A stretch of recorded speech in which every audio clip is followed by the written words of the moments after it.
Elisa Vega. Estoy presentando el tema intervenciones prácticas para abordar problemas de salud mental, como la depresión y la ansiedad en la tercera edad.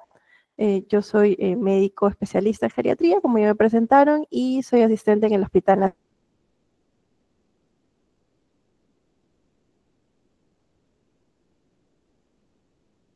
Nacional.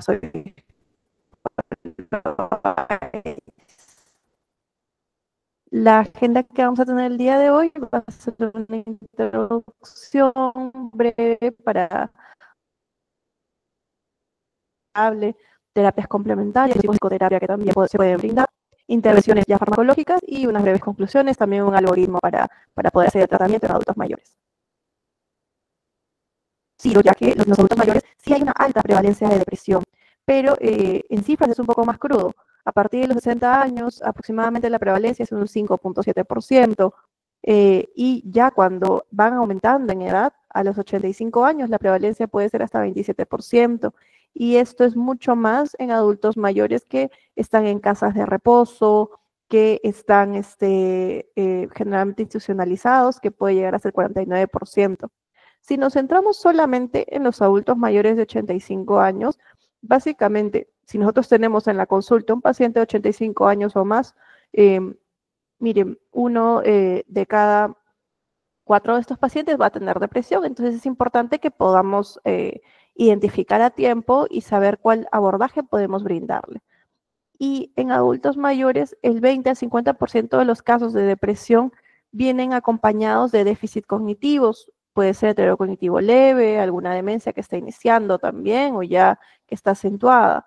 Entonces, también es importante que a estos pacientes les hagamos screenings para ver cómo está la parte cognitiva.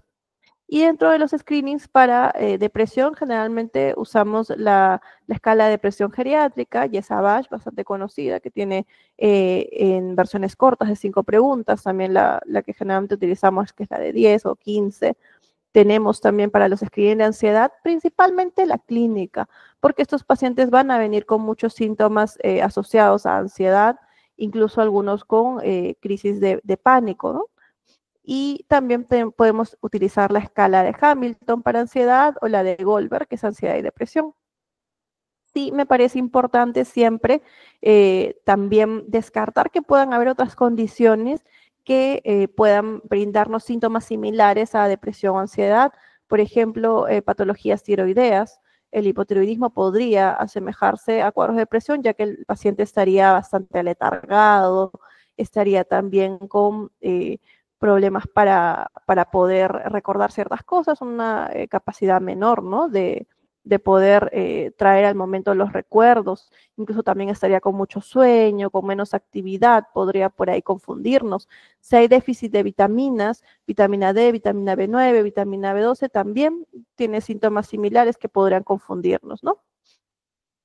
Bueno, algo más que quería puntualizar antes de entrar al tema de lleno es que los adultos mayores por lo general tienen presentaciones clínicas atípicas y la depresión no es algo aparte, ¿no? Una entidad aparte. Entonces, también hay que tener en cuenta que, contrario a los jóvenes, los adultos mayores, más que tener un ánimo depresivo, pueden sentir anedonia. Y muchas veces el paciente adulto mayor llega al consultorio y está sonriente, incluso algunos ya se les ve muy joviales, muy felices, pero cuando ya se les empieza a hacer el interrogatorio, empiezan ya con los síntomas de la habilidad. Entonces, sí hay que estar identificando esto, no solo a través de la clínica, sino a través de preguntas simples, que luego lo vamos a ir conversando.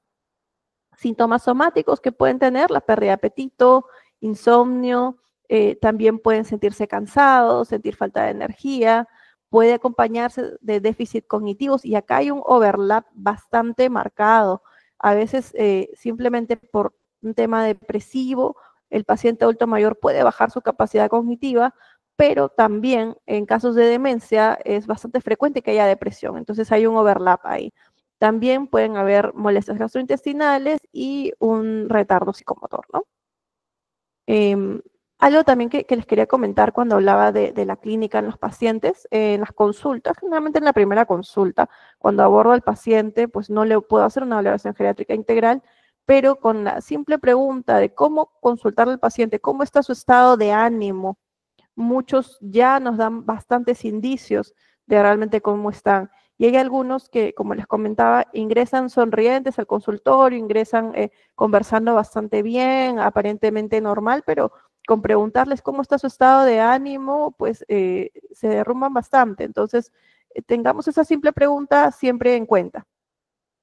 Dentro del tratamiento no farmacológico, siempre se habla de como prevención y también como un primer acercamiento al tratamiento, promover un estilo de vida saludable. Y en primer lugar, dentro del estilo de vida saludable, algo que se habla últimamente, aparte del sueño, la alimentación, de la actividad física, es promover el autocuidado. ¿Y a qué nos referimos con esto? Generalmente el adulto mayor y las mamás también generalmente son las que cuidan del resto. Entonces es la que se levanta a las 5 de la mañana y hace todavía la lonchera hasta para los nietos, se levanta a limpiar, está preparando, preocupándose por el resto y, entre comillas, se puede decir, vive para los demás. Pero parte de mantener nuestro estilo de vida saludable y también una salud mental adecuada es que estos pacientes promuevan su autocuidado. Entonces se prioricen un poco más, que podamos promover el autoestima en ellos y las actividades que ellos necesiten para cuidarse a sí mismos. Dentro de esto también pues incluye la alimentación saludable. Si nosotros tenemos un paciente que consume altos niveles de carbohidratos, altos niveles de azúcares, pues le generan una elevación en lo que es energía, ánimo, pues al inicio como una droga casi. Y luego la caída, cuando ya no tienen estos alimentos llenos de glucosa, pues también baja el ánimo y sienten que necesitan a veces consumir en exceso chocolates o consumir dulces para sentirse bien. El sueño adecuado también es otro factor importante. Si un paciente no duerme bien por temas de, digamos, que tiene insomnio, a veces orgánicos, o que tiene actividades que hacer, que tiene que levantarse temprano para atender a alguien, o simplemente por ruidos externos no descansa bien, pues también influye bastante en el estado de ánimo que va a tener ese paciente. El hecho de iniciar también actividad física en los adultos mayores ayuda no solamente a que evitemos la sarcopenia o la recuperemos, sino también al estado anímico, porque el hecho de hacer actividad física implica que va a socializar con otras personas, implica que está realizando también actividades dentro de su autocuidado que fortalece su autoestima, fortalece su sensación de ser útil, de todavía poder hacer actividades y mientras se van fortaleciendo, mientras van haciendo esas actividades, también sienten y generan endorfinas que, bueno, nos ayudan también con la sensación de bienestar, de felicidad. Siempre se recomienda actividad física multicomponente que incluya ejercicio aeróbico, ejercicio de estiramiento, de resistencia, de fortalecimiento muscular. Por otro lado, así como hablábamos del azúcar, también es necesario que se disminuya el consumo de alcohol, de drogas, porque eso también genera al inicio una elevación en el estado de ánimo, pero luego también una caída. Y el control y tratamiento de enfermedades crónicas, porque también se ha visto que si tenemos un paciente, por ejemplo, con una ICC no controlada, si tenemos un paciente con diabetes no controlado, esas enfermedades también influyen bastante en el estado de ánimo. Entonces tenemos que ir controlándolas, manteniendo a nuestro paciente totalmente no farmacológico, siempre va la psicoterapia. Y tenemos distintos tipos de psicoterapia. Generalmente la que nos ha dado más evidencia, o la que, bueno, está más reportada, es la psicoterapia cognitivo-conductual. Y en ella tenemos la terapia de adaptación a problemas, también de resolución de problemas, donde se trata directamente de los problemas del día a día que puede tener el paciente y se empiezan a abordar promoviendo soluciones para que el paciente pueda pensar con alguien más sobre cómo manejar su situación del día a día y ver otras alternativas, otras salidas. Es importante también que vayamos eliminando dentro de la psicoterapia los sesgos de negatividad, porque hay muchos pacientes que vienen y lo ven todo negativo. Sí, vas a ir a este taller, por ejemplo, pero no voy a poder llegar porque mis hijos trabajan y quién va a atender y tienen mucha negatividad. Entonces eso también se trabaja en la psicoterapia. Se trabaja también el tema de regular las emociones. Y es importante que la psicoterapia vaya de la mano con el tratamiento farmacológico porque cuando el paciente se le retira el tratamiento farmacológico, si los problemas siguen ahí y él no ha aprendido a manejarlos, pues nuevamente va a venir la ansiedad, va a venir la depresión y no va a haber cuándo poder retirarlos, ¿no? Entonces tenemos que hacerlo de la mano. También algo antes de pasar a la siguiente diapositiva, es igual de recomendable la psicoterapia cuando hay depresión, ansiedad asociada a deterioro cognitivo. No es que, bueno, el abuelito tiene demencia, no lo voy a mandar a psicología. Igual hay que mandarlo porque hay terapias adaptadas para ellos y dentro de esto la rehabilitación cognitiva también les ayuda a poder mejorar los síntomas de ansiedad y depresión. Y bueno, como algo novedoso, quería mencionarles que hay muchos estudios sobre softwares donde se están realizando rehabilitación cognitiva, donde hacen unos test para ver en qué grado más o menos está el deterioro cognitivo y fomentan actividades de atención, fomentan actividades de juegos de memoria también para que el paciente pueda ir rehabilitándose y según el déficit cognitivo que el paciente tenga. Intervenciones complementarias, y acá yo también me he quedado bastante sorprendida mientras iba haciendo la investigación para esta presentación. Sobre mindfulness ya conocía un poco, que es la terapia de estar de conciencia plena, se le llama, ¿no? En la que yo, por lo general, pongo este ejemplo, ¿no? Uno a veces va caminando por el parque y pasó y no lo ve como un niño, ¿no? Un niño que camina por el parque está viendo el piso, si hay algo llamativo, está viendo las plantitas, está viendo el cielo, se está percatando de que hay alrededor y a veces hay algo que le llama la atención y lo mira y va hacia ese lado, ¿no? A veces como adultos perdemos esa visión y porque por estar en estrés, por estar en tener muchos pensamientos intrusivos, en cambio tenemos que tratar de enfocarnos en el aquí y ahora y eso es la terapia del mindfulness, ¿no? Que en un momento voy a profundizar un poquito más. Hay talleres de risoterapia que tienen evidencia científica e incluso han aparecido unos nuevos talleres, una nueva corriente que se llama el laughter yoga o es como yoga de la risa, donde hacen actividades de estiramiento físico y a la vez lo combinan con talleres de risoterapia. Entonces el paciente siente bastante alivio dentro de la terapia y también se ha demostrado que tienen efecto posterior a ello.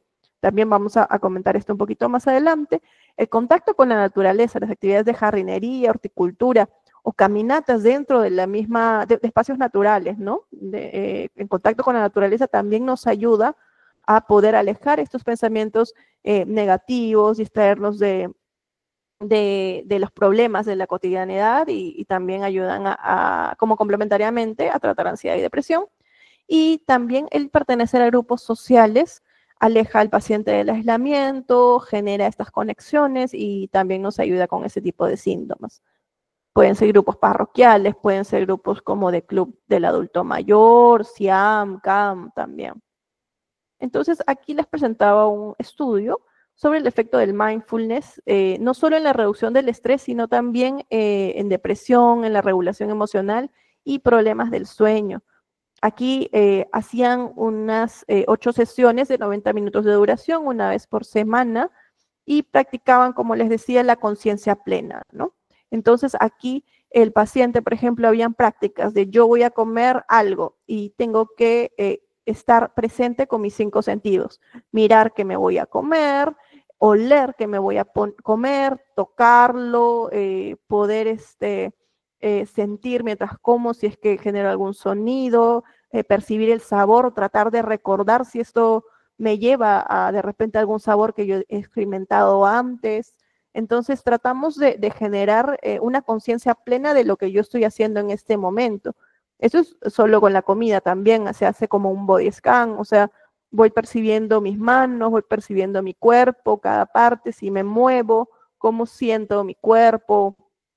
Es como entre relajación, conciencia plena y nos ayuda, como les decía, a evitar que el paciente tenga estos pensamientos intrusivos Durante la sesión el paciente se relaja, el paciente evita pensar en las cosas que le pueden traer emociones negativas y en el análisis sí nos dio evidencia positiva sobre el impacto en depresión, en regulación emotiva, también en problemas de sueño.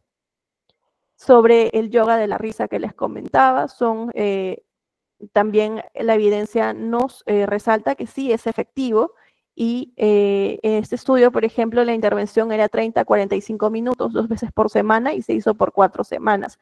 Hacen estiramientos parecidos al yoga, pero adaptados al adulto mayor, porque, por ejemplo, si yo tengo pacientes adultos mayores que están generalmente sentados, que tienen dificultad de movilidad, no los voy a poner a hacer estiramientos muy complicados, basta con que estén sentados e incluso hagan estiramientos de la cara, hagan aplausos, estiramientos de los brazos, de las piernas, en lo que puedan hacer, y van practicando, por ejemplo, frases cortitas como muy bien, y van dando aplausos, hacen actividades de entonación, jo, jo, jo, ja, ja, ja, y ejercicios de relajamiento, de respiración. Y estas terapias que parecen simples han mostrado también efectividad en disminuir la ansiedad de forma inmediata luego de la terapia y también con efectos a 3 meses después de la intervención. Y algo que también nos ayuda, no solo con el yoga de la risa de por sí, es que también como son grupos, promueve las conexiones sociales y eso también es un factor que nos ayuda a modular estos síntomas en los pacientes, síntomas de ansiedad, síntomas de depresión.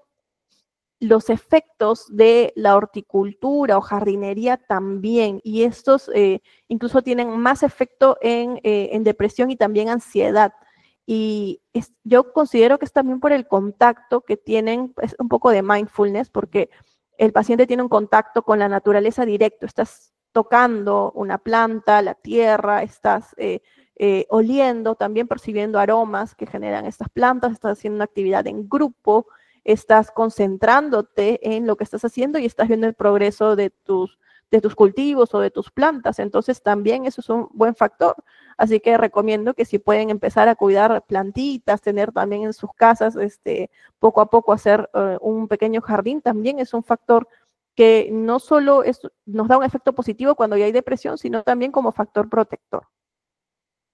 Intervenciones también de enfermería. Si bien este estudio fue hecho en base en enfermería psiquiátrica, también es algo aplicable yo creo que en los pisos de hospitalización. ¿Por qué? Porque las enfermeras son el contacto permanente casi que tiene el paciente con el personal de salud. Entonces, si una licenciada ingresa a la habitación del paciente, estás en la cama del paciente mientras vas colocando la vía, o sea que estás controlando funciones vitales o colocando un medicamento, comunicarse con el paciente, tratar de entablar una conversación agradable, incluso sonreírle al paciente, promover que esté de buen humor, si es posible que pueda contar algo que le incomoda también, tratar de que ese pequeño momento podamos también hacer un intercambio con el paciente y no solo a veces entrar por el estrés, ya le voy a colocar esto y salgo, ¿no? Sé que a veces es un poco difícil por el tiempo limitado, pero tratar de darse tiempo, especialmente en los pacientes que ya sabemos que tienen problemas del ánimo. Eso cambia bastante la percepción del paciente, no solo del personal de salud, sino del sistema de salud, y los puede ayudar a mejorar en su enfermedad de fondo. Y sobre el tratamiento farmacológico, bueno, que quiero hablar algo súper breve. Los inhibidores selectivos de la recaptación de la serotonina son los mejores para adultos mayores, tienen un perfil con menos posibilidad de interacciones, que nos ayudan también, ya que los pacientes son polimedicados. Principalmente recomendamos escitalopram y sertralina, no recomendamos fluoxetina por su efecto prolongado y que podría traer síntomas extrapiramidales, ¿no? El tratamiento en adultos mayores siempre a dosis bajas los primeros 5 días y saber que ese es un tratamiento de largo aliento. Pues el efecto inicial puede tardar 4 a 6 semanas y el tratamiento pues se tiene que mantener 1 a 2 años. Pero si tenemos un paciente que luego de haber terminado el tratamiento está que recurre y recurre en depresión, hay algunos que sí lo van a necesitar de por vida. Bueno, dentro de todo el escitalopram lo empezamos con una dosis inicial de 5 miligramos, la mantenimiento de 10. Generalmente tratamos de no llegar a 20 en adultos mayores, sino mantenerlo en 10. Sertralina, empezamos con 25 miligramos, con una dosis de mantenimiento de 50 hasta 150, pero sinceramente yo solo he llegado hasta 100 con mis pacientes, no suelo subir mucho. Paroxetina también tiene más efecto incluso en ansiedad, y empezamos con dosis de 5 miligramos, mantenimiento 10 a 40 miligramos, ¿no? Otros fármacos que tenemos también, venlafaxina, que en la versión Retard también nos ayuda bastante cuando nos falta eficacia para el tratamiento antidepresivo.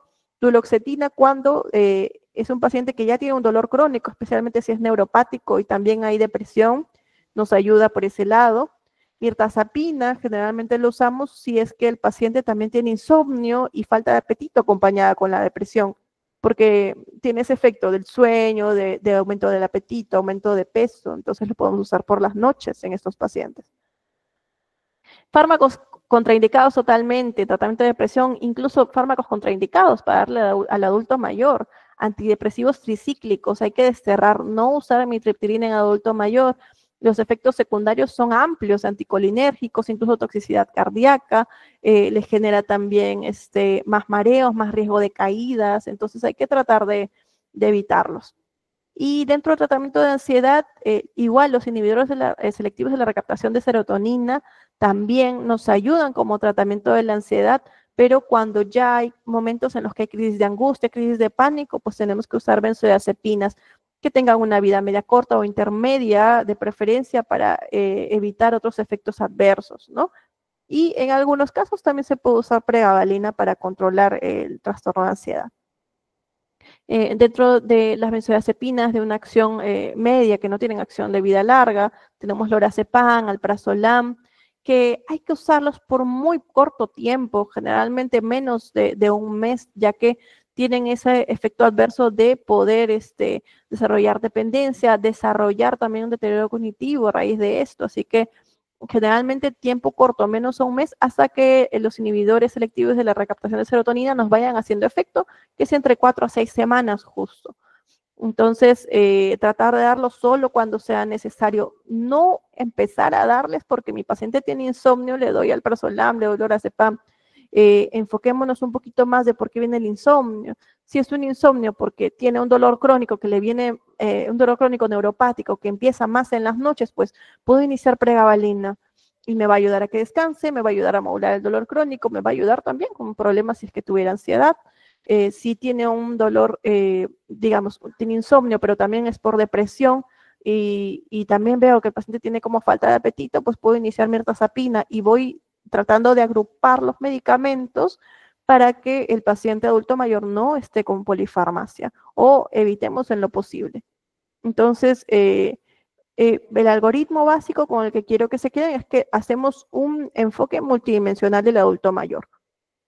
Vamos a evaluar las comorbilidades del paciente porque tenemos que controlarlas, ver si hay polifarmacia, abuso de sustancias, como les decía, alcohol, cafeína, hábitos de fumar o también de mucho consumo de dulces. Un examen físico para buscar alguna enfermedad somática que pueda generarnos también estos síntomas, como les decía, problemas de tiroides, de falta de vitaminas.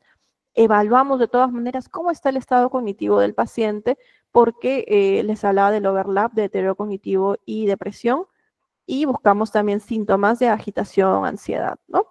Si estamos sospechando de depresión y necesitamos ya más, digamos, pasar de la primera línea de tratamiento o también que lleve terapia neuropsicológica, tenemos que derivarlo a neuropsicología y psiquiatría. Y también, como les mencionaba, si es necesario prescribir test de laboratorio o imágenes.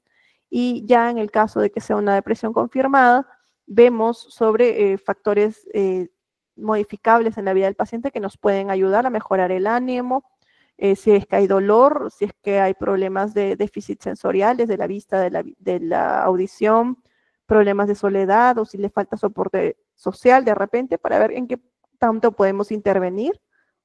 Buscar también otras actividades complementarias que nos puedan ayudar al tratamiento del paciente, hobbies, actividad física, también el estar en grupos sociales, y considerar siempre dentro del tratamiento farmacológico como primera línea la psicoterapia y también evitar factores que puedan generar mayor decaimiento del ánimo y tratar de poder valorar la polifarmacia que puede tener el paciente antes de iniciar el tratamiento.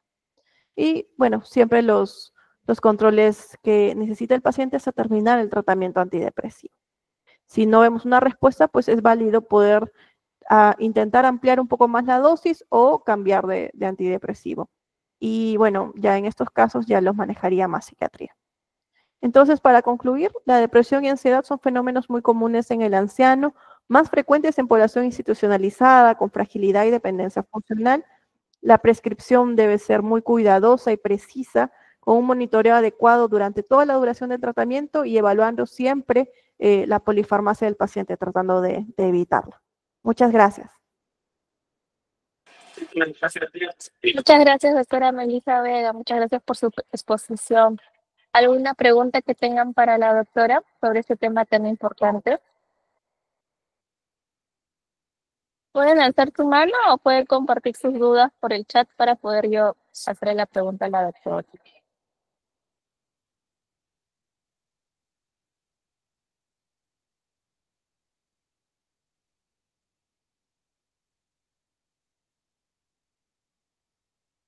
Bueno, por acá en la chat nos han dicho que, doctora, ha habido inconvenientes al parecer con sus dispositivas que no se han estado visualizando.